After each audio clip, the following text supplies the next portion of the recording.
Taiwan. I'm Jaime Ocon with news from here in Taiwan and around the world. China has threatened countermeasures in response to the U.S. approving a $2 billion arms sale to Taiwan. The latest package is the largest under the Biden administration and includes the NASAMS anti-air defense system.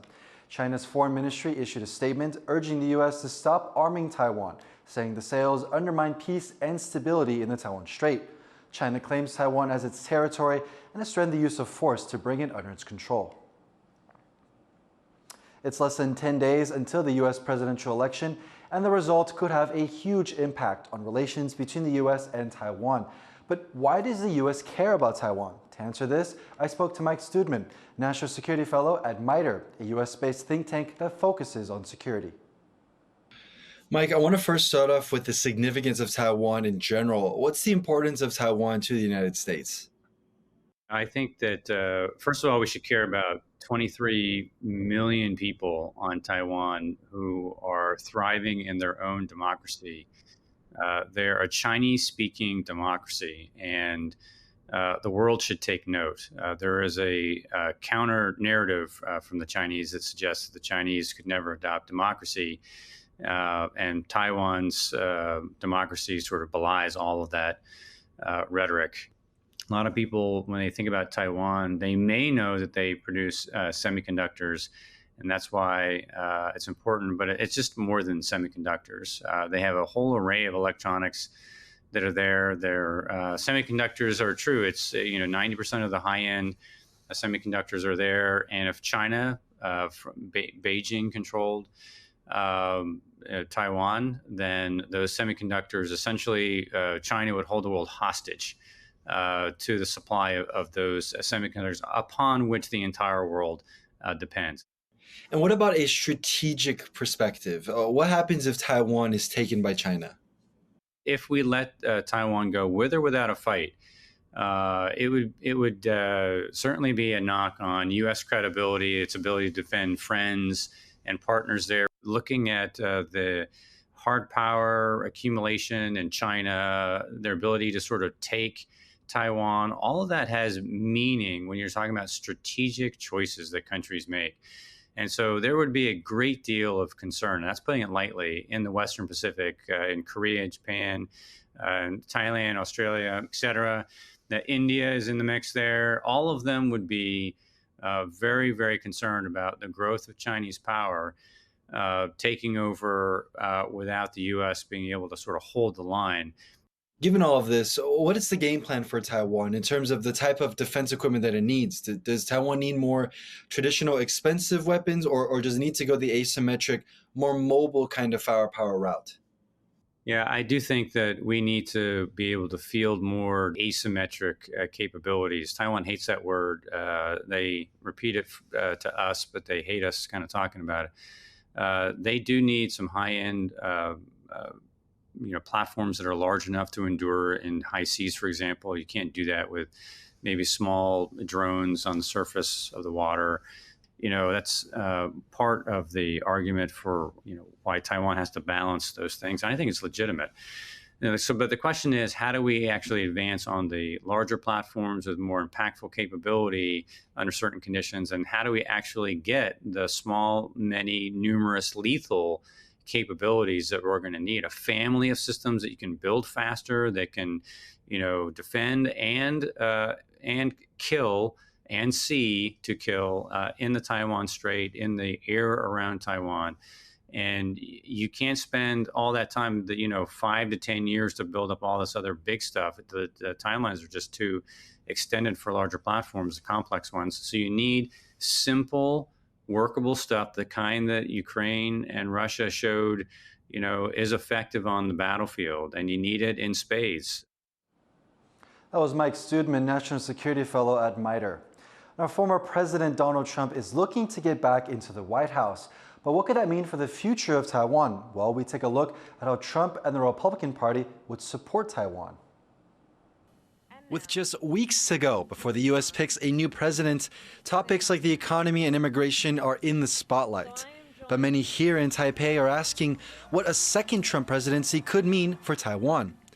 Well, take a look at how former U.S. President Donald Trump answers a question about whether he would defend Taiwan. Taiwan did take all of our chip business. You know, we used to make our own chips. Now they're made in Taiwan. 90% of the chips Advanced are made in semiconductor. Taiwan. If China takes Taiwan, they will turn the world off, potentially. This statement, while not true, have left many in Taiwan concerned. Even though the U.S. and Taiwan don't have official ties, Taipei still relies on Washington for almost all of its weapons. TaiwanPlus traveled to Washington, D.C. and Pennsylvania to meet with U.S. and Taiwanese representatives to find out how they're prepping for a possible second Trump administration. Members of Taiwan's main opposition party, the Kuomintang, or KMT, say that a headstrong Trump has them bracing for his return. I think we need to understand that President Trump is a person that will stick with his first impression or a fixed mindset on certain issues. Once the idea is in, it's very hard to, push him to change that image or idea. Others say that Trump's bold character could be good for Taiwan, as it could help the country get hold of more weapons.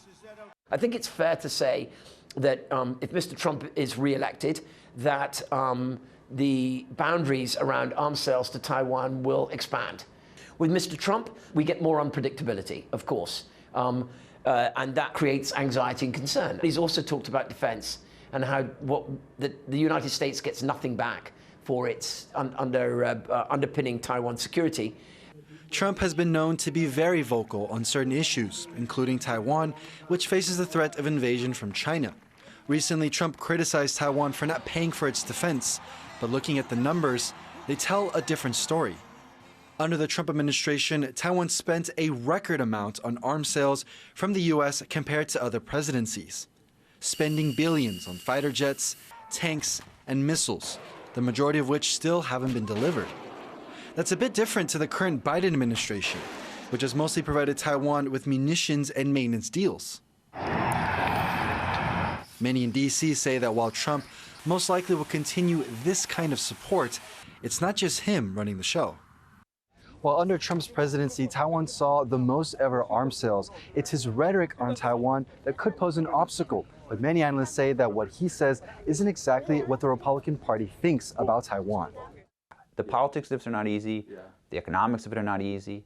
Alex Velez-Green is a senior policy advisor with the Heritage Foundation, a conservative U.S. think tank. He says while Trump is more vocal on the war in Ukraine, the Republican Party as a whole would focus more on Asia and what he thinks is the biggest challenge. There are increasingly questions about whether Taiwan can still be defended. And that is a statement about the fact that China has gone full on in its military modernization. It is more likely in a conservative administration that you would see that emphasis manifest, that you would see a conservative administration do more to confront China and deter Beijing than we've seen so far under the Biden administration. He says that in recent years, the U.S. has been distracted by global conflicts in both Ukraine and in Gaza. And if Trump were elected again, it could bring a wave of policy geared towards handling threats in the Indo-Pacific. If you're going to prioritize China, particularly from a military perspective, given scarce resources, it suggests, well, you're going to have to do less of something elsewhere. And that becomes the hang-up. What are you going to do less of in order to do more to deal with China? Certainly the Biden administration, Congress as well, they've been very reluctant to find ways to do less in the European theater, to do less in the Middle Eastern theater. And this, many analysts say, will be the biggest difference between a Harris and Trump administration, prioritizing Asia over other regions. But with Trump's history of transactional relationships, there's still a chance he could move priorities away from Asia towards other regions he thinks might be more important than Taiwan. Andy Shui and Jaime Ocon in Washington, D.C. for TaiwanPlus. Chinese chip designer Sophgo has denied breaking U.S. export laws by helping Huawei acquire TSMC's advanced chips. That's after Reuters reported that Taiwanese chipmaker TSMC stopped supplying Sophgo after a chip it made was found on a Huawei AI processor.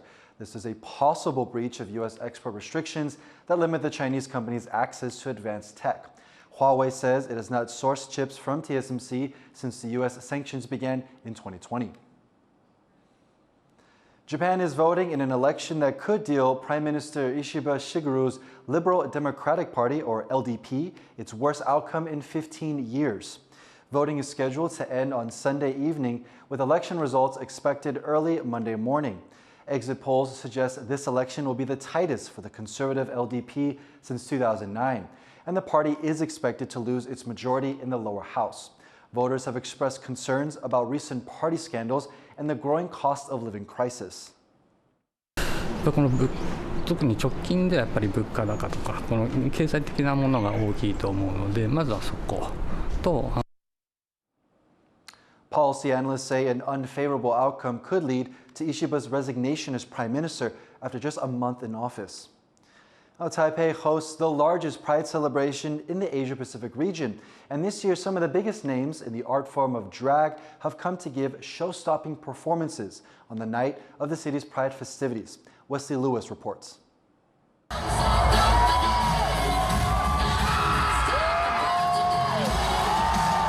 Opulence, glamour, and fierce performances. Some of the biggest names in drag are in Taipei. Every October, the Taiwanese capital hosts what's been called East Asia's largest pride, and the city buzzes with events and shows like this one.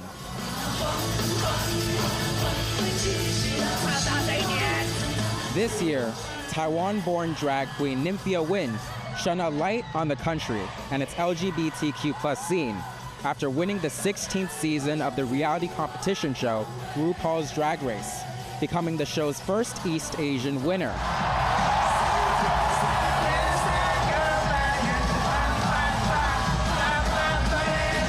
And prominent drag queens say her win has made waves.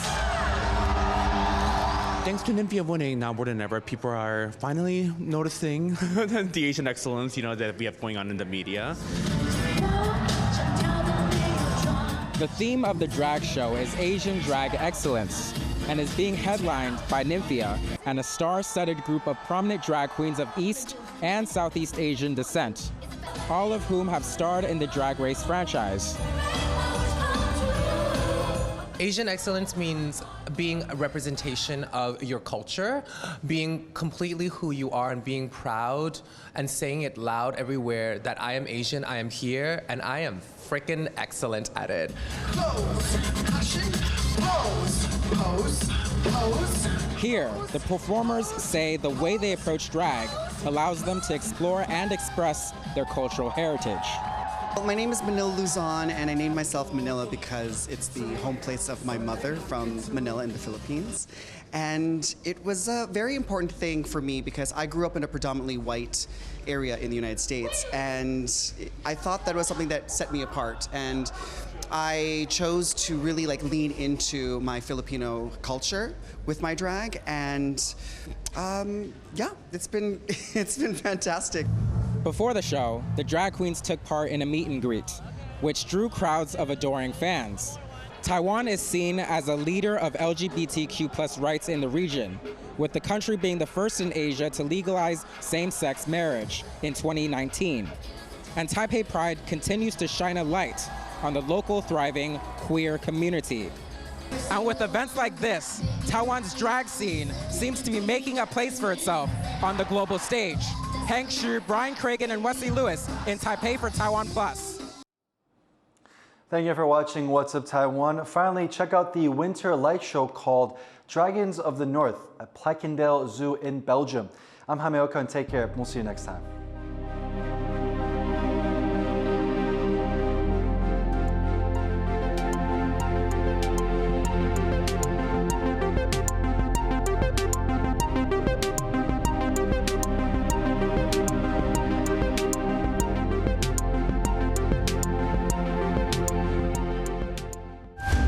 Pivotal election that will impact Taiwan and the world. Will it be President Harris or President Trump? People, we are moving forward. Make America great again. I'm in the United States in the final stretch. TaiwanPlus has you covered with exclusive reports from California to Texas and Washington to Florida. We'll be there on election night as America decides. Only on TaiwanPlus.